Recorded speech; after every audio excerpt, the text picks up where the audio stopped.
वमा अलैना इल्लल बलागुल मुबीन। अस्सलामु अलैकुम वरहमतुल्लाहि वबरकातुह। सूरह अल-बकरा देखेंगे आज हम, और आज हम अल्हम्दुलिल्लाह तीसरा पारा शुरू कर रहे हैं। आयत नंबर है 253। अऊज़ु बिल्लाहि मिनश शैतानिर रजीम, बिस्मिल्लाहिर रहमानिर रहीम। तिलका रुसुलु फद्दलना बअदहुम अला बअद मिनहुम मन कल्लमल्लाहु व रफ़अ बअदहुम दरजात व आतैना ईसा इब्न मरियमल बय्यिनाति व अय्यदनाहु बिरूहिल कुदुस वलौ शाअल्लाहु मक़्ततलल्लज़ीन मिन बअदिहिम मिन बअदि मा जाअतहुमुल बय्यिनातु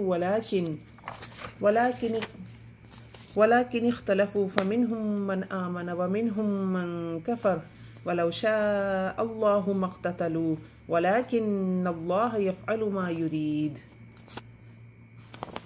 तिलका रसूल, ये रसूल हैं। कौन से रसूल हैं? तमाम रसूलों की बात हो रही है, उन रसूलों की भी बात हो रही है जिनका पीछे तस्करा आया, और अम्बिया का नाम अलैहिस्सलातु वस्सलाम सबकी बात हो रही है। फद्दलना बअदहुम अला बअद, फद्दलना फजीलत दी हमने बास को ऊपर बास के, यानी जो अम्बिया अलैहिस्सलाम है उनके रुतबे मुख्तलिफ हैं। जैसे कि सहाबा करम के हवाले से भी हम देखते हैं ना, हज़रत अबू बकर सिद्दीक़ का जो रुतबा है रज़ियल्लाहु ताला अन्हु, या हज़रत उमर रज़ियल्लाहु ताला अन्हु का जो रुतबा है, हज़रत अली, हज़रत उस्मान रज़ियल्लाहु ताला अन्हुमा, और जो दूसरे सहाबा कराम हैं उनके जो मरातिब हैं वो आम सहाबा से बहुत मुख्तलिफ हैं। तो ये रुतबे पैगम्बरों में भी मौजूद हैं, मरातिब मुख्तलिफ हैं। अल्लाह ने बाज़ रसूलों को बाज़ पर बेशक फजीलत दी है, जिसका तस्करा अल्लाह रब्बुल इज़्ज़त यहाँ फरमा रहे हैं। तो अल्लाह रब्बुल इज़्ज़त फरमाते हैं कि ये रसूल हैं, हमने बाज़ को बाज़ पर फजीलत दी।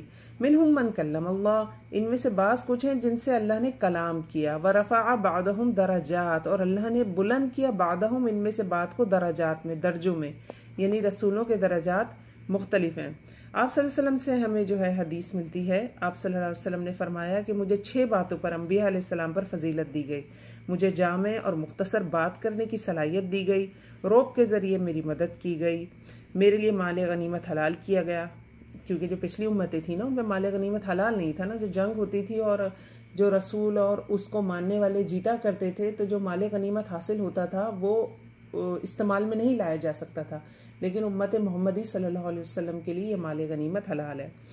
तो मेरे लिए माल गनीमत को हलाल किया गया, मेरे लिए ज़मीन को सजदा गाह बनाया गया।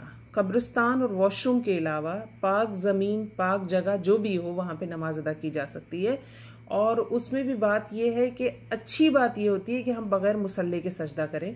मुसल्ले पे भी सजदे किया जा सकता है, बुखारी में दोनों ही अहादीस मौजूद हैं, लेकिन जो चटाई पे सजदा करना, या आप कहें कि चटाई भी ना हो, सीधा ज़मीन पे सजदा कर लेना, ये भी मौजूद है, इसकी भी रिवायत। क्योंकि हम थोड़े से घबराते हैं इस बात से, या हमें शायद इसका इल्म नहीं है कि बग़ैर मुसल्ले के या बग़ैर जाए नमाज के नमाज नहीं होगी। नहीं, ऐसा नहीं है, ज़मीन पर नमाज अदा की जा सकती है। मेरे लिए ज़मीन को सजदागाह बनाया गया, ज़मीन को पाकीज़गी हासिल करने का ज़रिया बनाया गया। ये भी एक ऐसी फजीलत है जो मोहम्मद सल्लल्लाहु अलैहि वसल्लम को और उनकी उम्मत को दी गई। तयम्मुम की जो आयात हैं कि पाक ज़मीन हो, खुश्क मिट्टी हो, डस्ट हो, इवन जो दीवार पे डस्ट होती है उससे भी तयम्मुम किया जा सकता है, जो कि गुस्ल का भी कायम मकाम होता है, और उसमें कुछ सर्टेन कंडीशंस होती हैं जिसमें तयम्मुम अलाउ होता है। और मेरे ऊपर अम्बिया का सिलसिला ख़त्म किया गया। ये फ़जीलत भी आप सल्लल्लाहु अलैहि वसल्लम को हासिल है, और ये एक ऐसी फजीलत है जो और किसी नबी को हासिल नहीं हुई।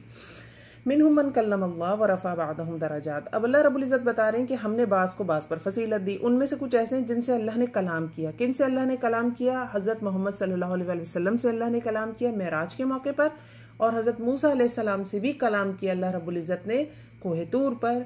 लेकिन जो हज़रत मूसा अलैहिस्सलाम से कलाम किया वो बिल्कुल ऐसा था जैसे बात की जाती है, क्योंकि जो कुरान में आयत आती है उसमें तकलीमा का लफ्ज़ आता है कि जिस तरह वाकई कलाम किया जाता है, जिस तरह बात की जाती है उस तरह बात की। तो असल में बात सारी समझने की ये है कि यह मुतलक फजीलत जो है वो तो आप सल्लल्लाहु अलैहि वसल्लम को हासिल है तमाम पैगंबरों पे, लेकिन जुज़वी फजीलत किसी एक रसूल को दूसरे रसूल पर हो सकती है। अब जैसे यहाँ कलाम करने की बात आ रही है, तो जो कलाम हज़रत मूसा अलैहिस्सलाम से किया अल्लाह रब्बुल इज़्ज़त ने, उस तरह से कलाम किसी और नबी से नहीं किया। तो कलाम के मामले में हज़रत मूसा अलैहिस्सलाम को तमाम अंबिया पर फजीलत हुई, एक बिल्कुल लॉजिकल सी बात है ना। फिर देखिए मज़ीद अल्लाह रब्बुल इज़्ज़त फरमाते हैं हज़रत ईसा अलैहिस्सलाम के बारे में, व आतैना ईसा इब्न मरियमल बय्यिनाति व अय्यदनाहु बिरूहिल कुदुस व आतैना, और दी हमने ईसा इब्ने मरियम को बय्यिनात, रोशन निशानियाँ। अच्छा, एक बात यहाँ बताती चलूँ कि क़यामत के दिन हर शख्स अपने वालिद के नाम के साथ पुकारा जाएगा, माँ सिवाय हज़रत ईसा अलैहिस्सलाम के, क्योंकि ये पुकारे जाएंगे अपनी वालिदा के नाम के साथ। क्योंकि हमारे माशरे में ये एक बात मशहूर है कि लोग अपनी माँ के नाम के साथ पुकारे जाएंगे रोज़े क़यामत, तो ऐसा नहीं है, वालिद के नाम के साथ ही पुकारे जाएंगे। व आतैना ईसा इब्न मरियम अल बय्यिनाति व अय्यदनाहु बिरूहिल कुदुस। अब देखिए मौजज़ात के मामले में, क्योंकि उस वक्त तिब जो था, मेडिसिन जिसे कहते हैं, वो उरूज पे थी, तो हज़रत ईसा अलैहिस्सलाम के ज़माने में तो अल्लाह रब्बुल इज़्ज़त ने उन्हें कौन से मौजज़ात दिए? ये बहुत बड़े मौजज़े होते हैं जो हिस्सी मौजज़ात हैं, जिन्हें हम फील कर सकते हैं। तो ये दो बहुत बड़े मौजज़े हैं जिन्हें हम कह सकते हैं। दो कौन से मौजज़े? कि जो एक ज़िंदा इंसान मर जाता था उसको हज़रत ईसा अलैहिस्सलाम बिइज़्निल्लाह, अल्लाह के हुक्म से उसे ज़िंदा कर दिया करते थे, और वो गवाही देता हज़रत ईसा अलैहिस्सलाम की, और फिर वो मर जाता। ऐसा नहीं था कि ज़िंदा कर दिया तो वो चल फिर रहा है और खा पी रहा है, ऐसा नहीं है, लेकिन बहरहाल ज़िंदा करते। दूसरा मौजज़े का क्या हिस्सा था? कि मिट्टी के परिंदे बनाते, मिट्टी से परिंदा बनाते और उसमें अल्लाह के इज़्न से उसे ज़िंदा कर देते। ये भी बहुत बड़ा मौजज़ा है। अब अगर आप ये ज़िंदगी देने का मौजज़ा देखें तो ये किसी और पैगम्बर को नहीं मिला। तो यहाँ पे हज़रत ईसा अलैहिस्सलाम को बाकी तमाम पैगम्बरों पे जुज़वी फजीलत हासिल है। और ये कैसे होते थे मौजज़े? व अय्यदनाहु बिरूहिल कुदुस, रूहुल अमीन, जो कि हज़रत जिब्राइल अलैहिस्सलाम की बात है। हज़रत जिब्राइल अलैहिस्सलाम के ज़रिए मौजज़ात करवाए अल्लाह रब्बुल इज़्ज़त ने। अल्लाह का इज़्न बहरहाल शामिल था, और ये जहाँ ये मौजज़ात का तस्करा आता है कुरान में, उसमें हर मौजज़े के बाद अल्लाह रब्बुल इज़्ज़त फरमाते हैं बिइज़्निल्लाह, बिइज़्निल्लाह, कि अल्लाह के इज़्न से, अल्लाह के इज़्न से। ख़ास करके उसे मेंशन किया गया ताकि लोग गुमराही का शिकार ना हो जाएं। और यही सिर्फ मौजज़ात नहीं थे हज़रत ईसा अलैहिस्सलाम के पास, और भी बड़े मौजज़ात थे। वलौ शाअ अल्लाहु मक़्ततलल्लज़ीना मिन बअदिहिम मिन बअदि मा जाअतहुमुल बय्यिनात, वलौ शाअ अल्लाहु, और अगर अल्लाह चाहता, मक़्ततलल्लज़ीना मिन बअदिहिम मिन बअदि मा जाअतहुमुल बय्यिनात, मक़्ततला नहीं बहम एक दूसरे से झगड़ते लड़ते लोग, इसके बाद कि उनके पास क्या आ गई? खुली निशानियाँ। यानी अल्लाह रब्बुल इज़्ज़त ने हर एक शख्स को हक दिया है कि वो अपने हिसाब से हक और बातिल में फ़र्क करे। अल्लाह ने हक को भी वाज़े किया, बातिल को भी वाज़े किया, और फिर इंसान को इख्तियार दिया। दीन में जबर नहीं है, ला इकराहा फिद्दीन, ज़बरदस्ती किसी को पकड़ के मुसलमान नहीं कर सकते। और अल्लाह ने दिमाग भी ऐसे बनाए कि मुख्तलिफ चॉइसेस होती हैं, हर शख्स के पास अपनी एक राय होती है, और अल्लाह ने ये राय उससे छीन नहीं ली है। अल्लाह ने हक और बातिल को वाज़े फरमाया है, और अल्लाह की सुन्नत ये है कि फिर आप हिदायत के तालिब होंगे तो अल्लाह आपको हिदायत देगा। अगर आप तासुब के साथ कुरान को पढ़ेंगे तो कुरान भी आपको फ़ायदा नहीं देगा। तो असल चीज़ क्या होती है? वाकई दिल से हिदायत का तालिब होना, तो अल्लाह रब्बुल इज़्ज़त हिदायत देते हैं, लेकिन ज़बरदस्ती किसी से ना बुराई करवाते हैं ना किसी से भलाई करवाते हैं अल्लाह रब्बुल इज़्ज़त। तो यहाँ पे वही बात हो रही है कि लोगों ने क्या किया? लोगों ने खुद आपस में क्या किए? झगड़े पैदा किए। अब ये क्योंकि अम्बिया की फजीलत की बात है, तो यहाँ से हमें ये भी पता चलता है कि अम्बिया की जो फजीलत है ना, जो बाज़ को बात पे दी गई है, इसको हम झगड़ों का सबब ना बनाएं। एक तो हमें ये बात पता चलती है।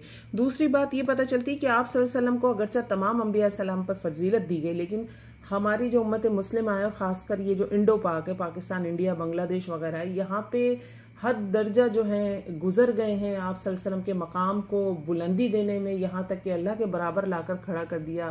और मशहूर है माकूला के एक है हिक है, जो दो कहे वो काफिर और मुशरिक है। यानी अल्लाह और मोहम्मद सल्लल्लाहु अलैहि वसल्लम एक ही हैं, और जो इनको अलग अलग कहता है वो काफिर और वो मुशरिक है। तो ये इस हद तक गुलूब नहीं करना चाहिए।